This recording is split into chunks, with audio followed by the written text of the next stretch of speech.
Okay guys, so now we're going to get a little more advanced. We're actually going to make carbon dioxide generators with more advanced equipment. And to do that, I'm going to switch it over to Dr. Lemke. Okay, hi gang, this is our carbon dioxide generator. We have a 250 milliliter Erlenmeyer flask filled with baking soda. We have a syringe with about 60 milliliters of vinegar that we can inject in there. And we have a tube that's going to take all the gas that's generated and put it into this bottle of water over here. I also have another flask that's upside down and filled with water. The reason for that is I'm going to put my exit tube up in there and we're going to fill that up with gas to make sure that we push at least an entire volume out.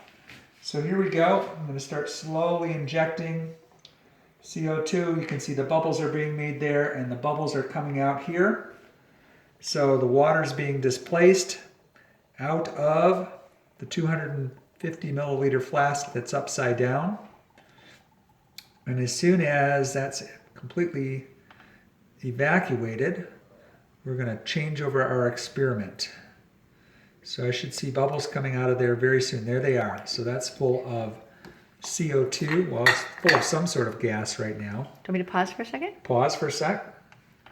Go. All right, so I'm taking that out. And now I'm going to put another jar in. I'm going to fill it completely with water. Put the tube in underneath it. And I'm going to fill it with gas. So there's only CO2 coming out of that tube now. There's only CO2 going to come out, and I'm filling up the little jar with gas. Now the gas is coming out the outside.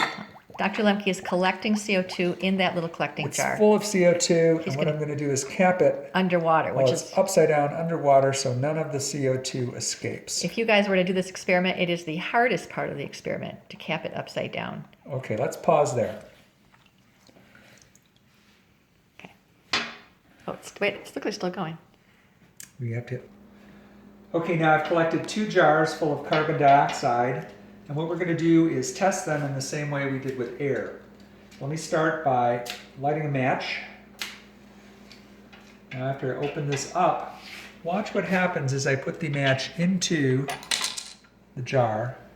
It immediately goes out. Because there's no air in there, it's only carbon dioxide. Well, no oxygen. Now, let's see what happens when we add 5 milliliters of our indicator solution. Can I just show them first this? If you remember, this is what it looked like. No, I don't have time. Okay. So what's happening to the indicator solution? Wow, I didn't even have to shake it. It's turned a different color. Chemical reaction. That's a chemical reaction because of CO2.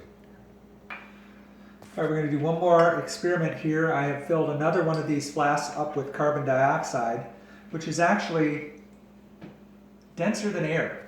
So this glass is full of carbon dioxide. You can't see it. But when I turn it over and pour the gas out, it's going to go falling down into the jar with the candle.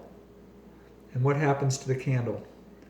It's extinguished because there's no longer any oxygen in there. There's only CO2 gas filling up the jar. Cool. And that density is going to be very important in our next experiment. Okay. Stopping for now.